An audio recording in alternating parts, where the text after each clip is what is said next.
My name is Gary O'Connell, and this is Herring Cove, just outside Halifax Harbour. As a youngster, my dad and I took a bus from the city out to here and spent the day sketching the beautiful shoreline. We only came here the once, so why do I feel so connected to this cove? Thanks for coming out here today with me. No problem. Dad, have you ever seen the monument down by the wharf? No, it's been a long time since I've been out here. Do you want to go check it out? Yeah, sure. Okay.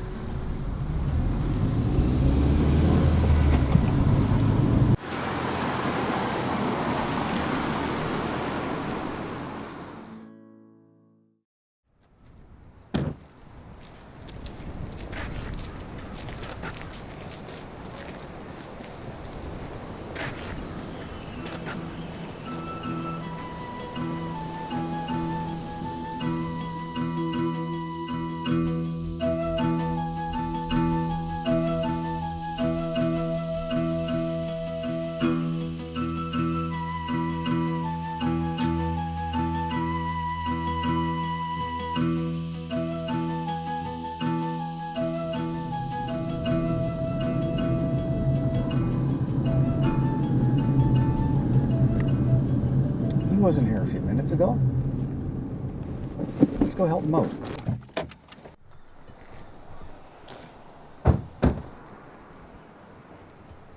What's your name? Joseph. Let's see what you got for sale here, Joseph. Antiques.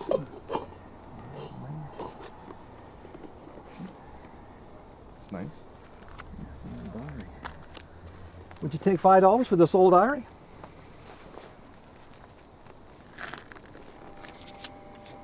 Thank you very much. Bye, Joseph.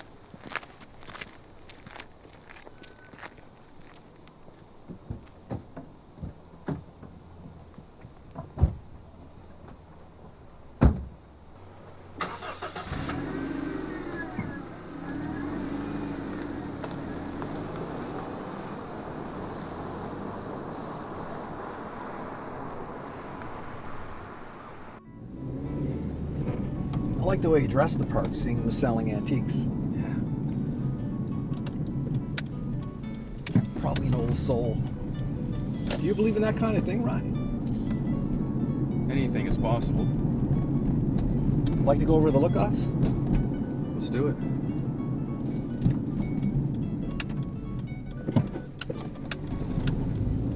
You know, it's been a while since I've been there, too. Do you recall Powers Bond here? I thought I seen that name on the monument. Yeah, they're one of the local clans.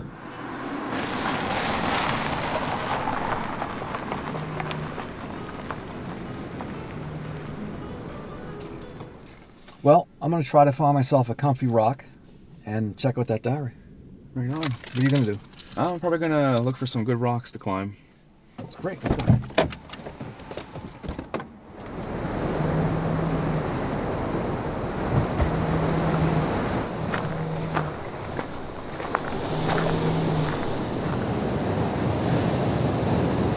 That looks like a good spot for me right there. All right?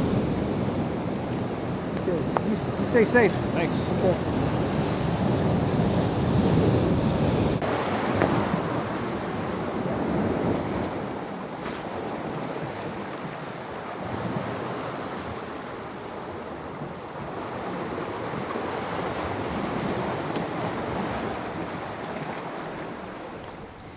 James O'Connell?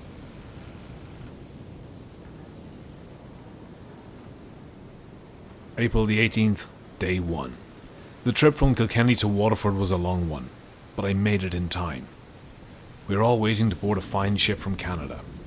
I was offered a piece of land outside of Halifax, and I took it. And can you blame me? There's nothing here for us anymore. Saying goodbye to my mother and father was hard, but there's not much else here for me. Women and children boarded first, and then us men. Walking the gangway, I thought of how I just took my last steps on the soil of Erin. Food, water, clothing and supplies are all loaded, and we're ready to cast off for the unknown. Spirits are high, and many are singing, hopes and prayers for a whole new beginning.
April the 21st, day 4. With good weather on our side, the captain let us stay above for now. Below in the ship's helm is where we'll be most of the time. Passing by the shores of southern Ireland and then the west coast, it saddened me to leave such beauty behind, never to see it again. And I wasn't alone, as several others hung off the back of the ship, clinging to the very last sight of not only Ireland, but of land itself for over a month. Many tears were being shed, but it's a land we must leave. And so, from the stern of this ocean-crossing ferry, we all said goodbye to the fading hills of Kerry.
May the 9th, day 22.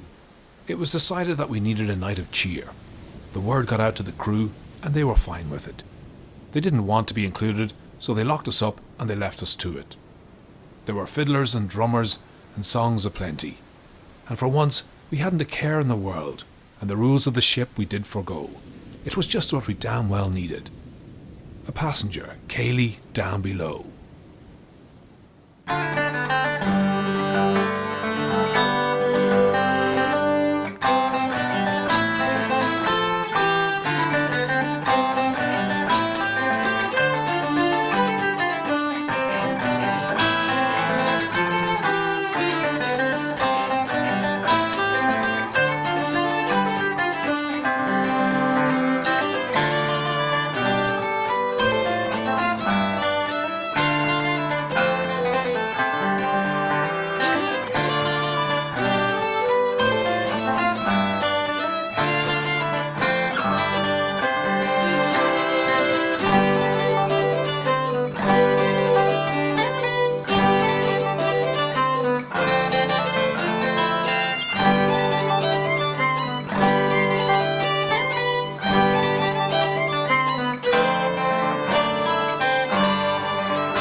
May 23rd, day 36.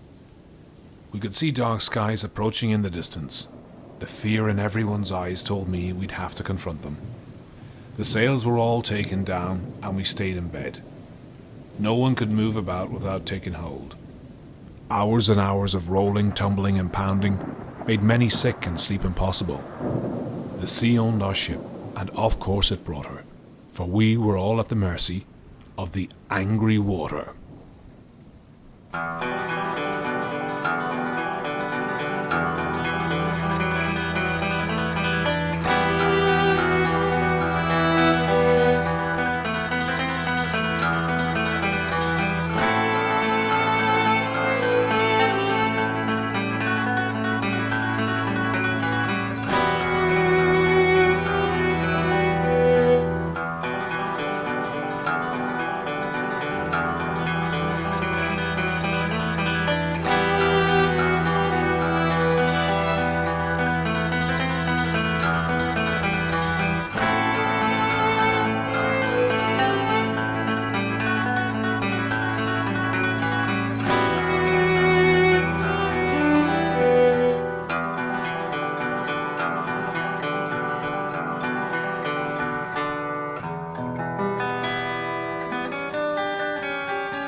June the 1st, day 45.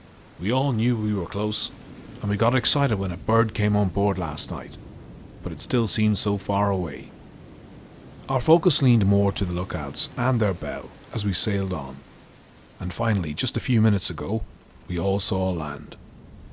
Teary eyes swelled and faces brimmed with joy as the ship's watch yelled, "Land! Land ahoy!"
June the 9th, 1830. We made it to this beautiful cove, and there's plenty of fishing and farming to be had. I have quickly grown fond of the maples and the rocky coast, and the helpful souls here remind me so much of my family back home, providing me with shelter and food until I find my way. May God bless them, I say, for this new land is where I'll always stay.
going to the old cemetery by the pond.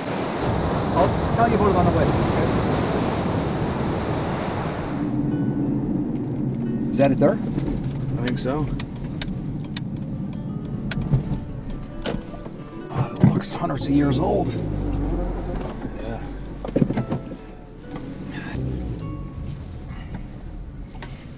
You know, I've driven past this, but I've never been up there. Let's go, man. It's the highest stone.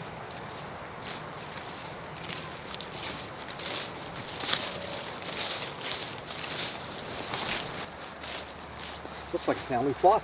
Yeah. James O'Connell, born 1810, Kilkenny, Ireland.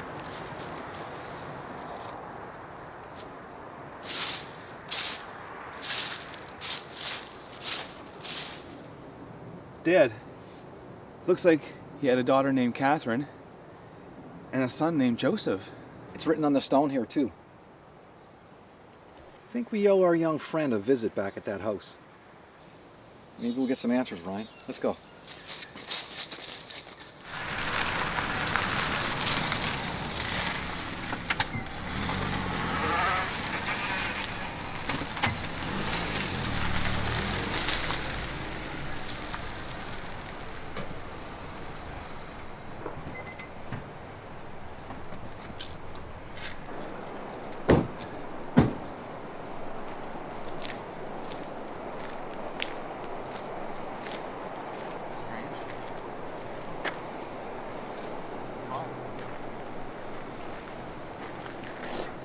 That's the file I gave him. So, wow. I want to see if he's home. Yeah.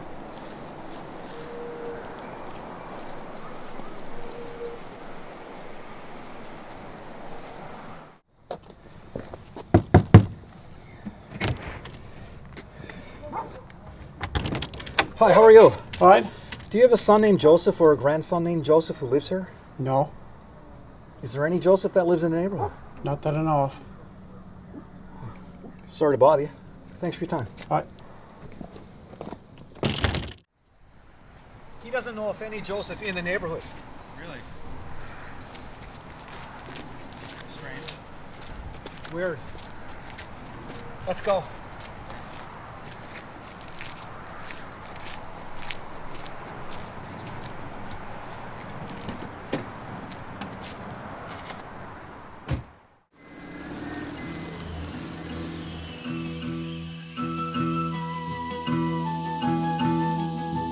We were unaware of the O'Connells who lived here. Thanks to young Joseph, the family legacy is finally heard, and my connection to the Cove finally answered. I hope to record James's fiddle songs and give them new life for others to hear someday. It's the least I can do. As for ghosts, we're all ghosts when you really think about it. We all carry inside us those who came before us.